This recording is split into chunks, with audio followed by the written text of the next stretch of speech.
haddii noloshu raax badan tahay aniga dhib sama mari lahayn. haddii jacaylku wax jiran ahayn aniga kuma dhici lahayn. haddii qalbiyadu waxba gaari lahayn aniga qalbigayga dhaawac sama gaari lahayn. haddii la awoodi lahaa in qalbiyadu magac lagu qori karo aniga waxaa ku qori lahaa magac igu qaali ah.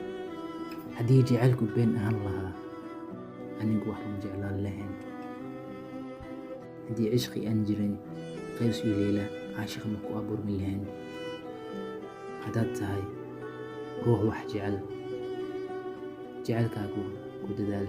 haddaad tahay ruux la jecel yahay ruuxa kale wax la qabo. marka adduunka aad joogtid waxaa ku soo marayo hal fursad, ka faa'iidayso noloshaada.